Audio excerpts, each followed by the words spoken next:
پہلا خود ہے خدا غریب نواز، دوسرے مصطفیٰ غریب نواز، بعد سردار انبیاء برحق ہے علی مرتضیٰ غریب۔ دوستو، غریب نواز کون تھے؟ غریب نواز کوئی ایسے شخص نہیں تھے جن کو آپ اللہ بنا کے، بھگوان بنا کے، گاڈ بنا کے اپنے سامنے رکھ لیں اور ان سے ساری مرادیں اپنی مانگے۔ دوستو، دراصل غریب نواز ایک بہت ہی اچھے انسان اور اسلام کے لیے انہوں نے بہت کام کیا تھا۔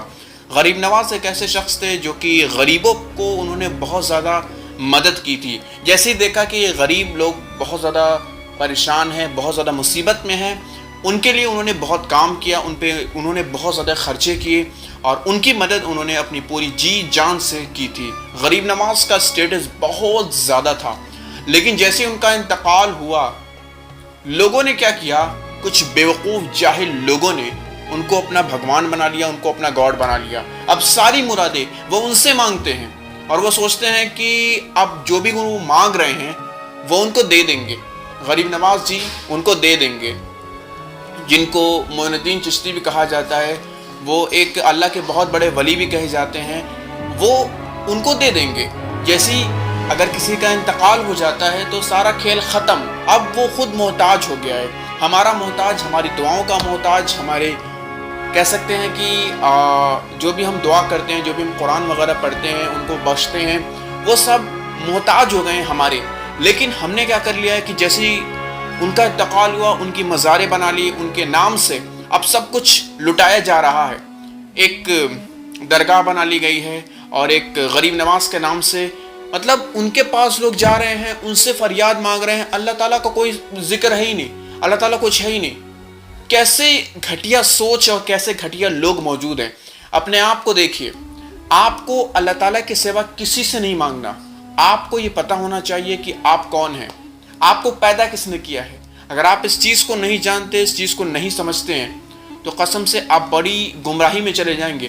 ایسا زمانہ ہے کہ آپ لوگ ایسے ایسے طریقے نکال رہے ہیں آپ کو گمراہ کرنے کے لیے، آپ کو تباہ کرنے کے لیے، آپ کو برباد کرنے کے لیے، کہ آپ کو پتہ بھی نہیں چلے گا کہ آپ کے ساتھ کیا ہو گیا، آپ ختم ہو جائیں گے، آپ کا دین بھی گیا، آپ کا اسلام بھی گیا۔ اس لیے سوچ سمجھ کے آپ کو سر صرف اپنے رب کے سامنے جھکانا ہے، اپنی فریاد کو صرف اپنے رب کے سامنے مانگنا ہے۔ کوئی غریب نواز آپ کی کوئی مدد نہیں کریں گے،